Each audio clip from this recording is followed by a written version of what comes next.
I'm Chevee, and today let's discuss why gasoline is our frenemy.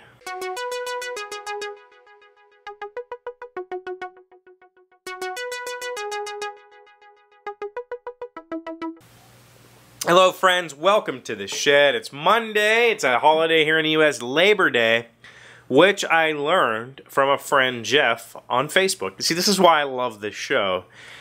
I said on Friday that Labor Day was the celebration of having a job. It's not true. Labor Day celebrates the labor movement, like unionization and that sort of thing.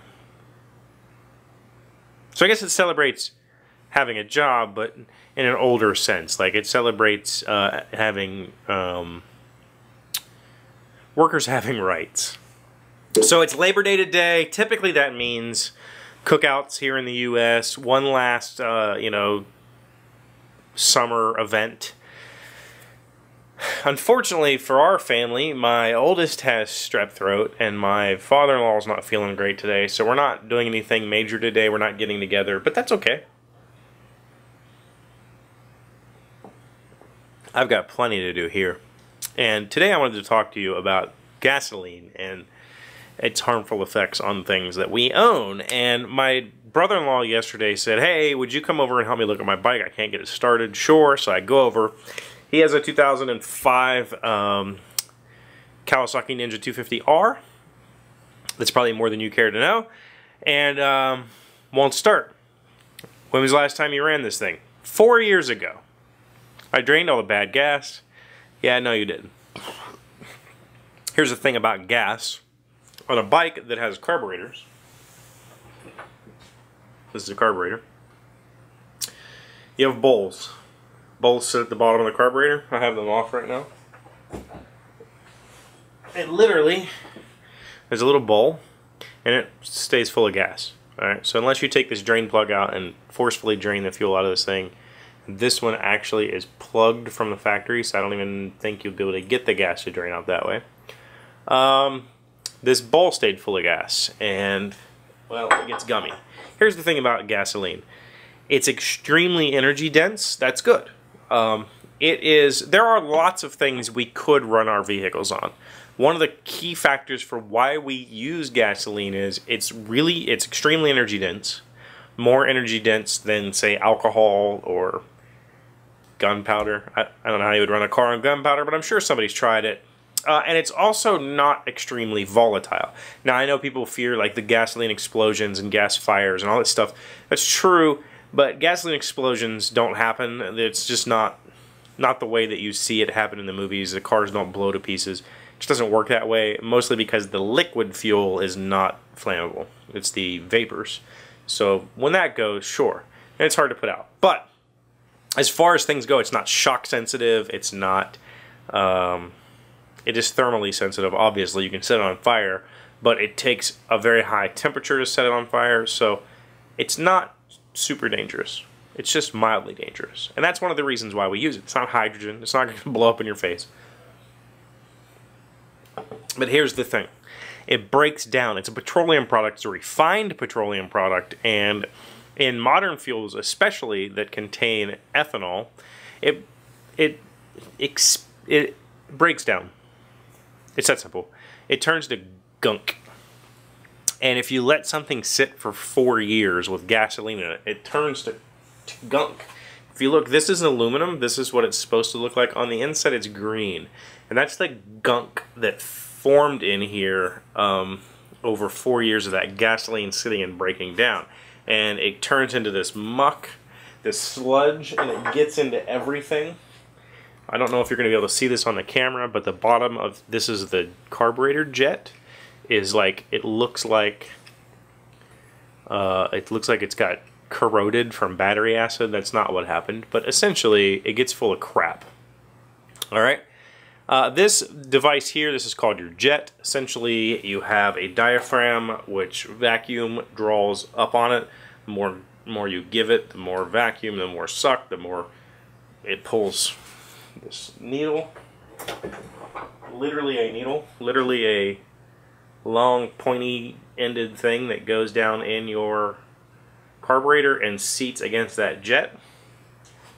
And that gasoline gunk, when you go to try and start it after 4 years, gets sucked up into the jet, and now your jet, which is an orifice, it's just this little teeny tiny hole, small enough that that little, you know, let's pretend like this is the end of that needle. The jet just traps that seat, so it basically pokes in there and it seals. The idea is when you give it the gas, the vacuum draws that diaphragm, bloop, unseats the jet. Now fuel can flow until you let off, and then bloop, plugs the hole. No more fuel, engine shuts off, yada yada yada. It's a little more complex than that, but essentially that's what's happening, okay? So we go, bam, now we've got vacuum sucking here, pulls fuel up. It also pulls up all that shit. All that garbage that was in the bottom of those bowls gets sucked up into that little teeny tiny hole. And when I say teeny tiny, I mean like it's smaller than the end of a pen. It's, you know, to clean it out, I essentially take a piece of copper wire and just wrap 5 or 6 of the wires together. I know you can't see this. I don't even know why I'm showing you. Wrap 5 or 6 wires together, stab it in there, clean all the crap out, get it all cleaned out. And that's why it's really important, if you're going to let something sit for any amount of time, run it until it shuts itself off. Dump all the gas out of the tank and run the thing until it goes dead. That way you know that those bowls aren't holding any junk. And, you know, you're going to have a clean engine and a clean carburetor, which is the, you know, breather of the engine. So that's extremely important. You can use products like Stabil, or Lucas has a gas treatment that's supposed to lengthen the lifetime of the fuel. When I say lengthen, I don't mean like 4 years, but it could winter. The ethanol that's in modern gasoline will cause your gas to break down extremely quickly. I mean, like in months. It turns into something that's not easily burnable. It's not usually a huge deal, but it's worth putting an additive in it that helps maintain the fuel as gasoline longer. So, like, when I fill up my gas tank for my lawnmower, I put Stabil in it, even during the summer, because I don't know. Maybe I die. I don't know, it's not true.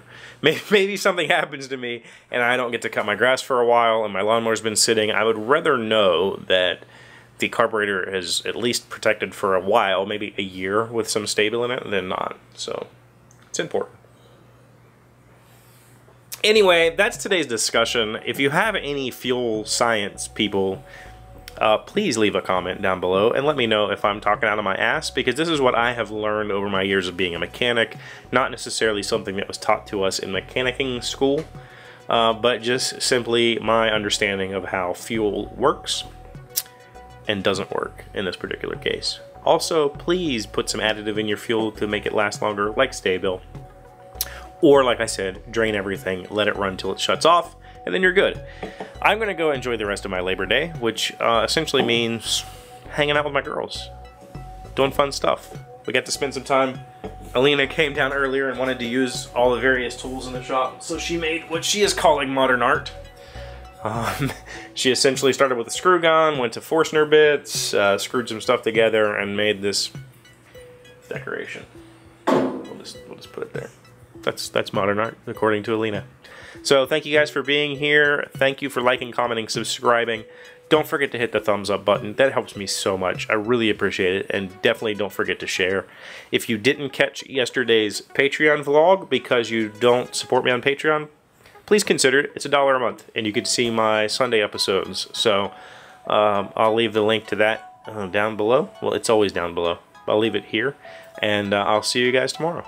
Thank you. Hey, Doc, wait! I want to ask you something. Hi guys, Chevee asked me to give you some facts, and I just love penguins, so I took this opportunity to wear my penguin onesie and I tell you about penguins. Did you know that penguins can't fly, but they have special flippers to help them swim? And they drink fresh water, they don't have teeth, they do have knees, and most commonly penguins are found in the southern hemisphere.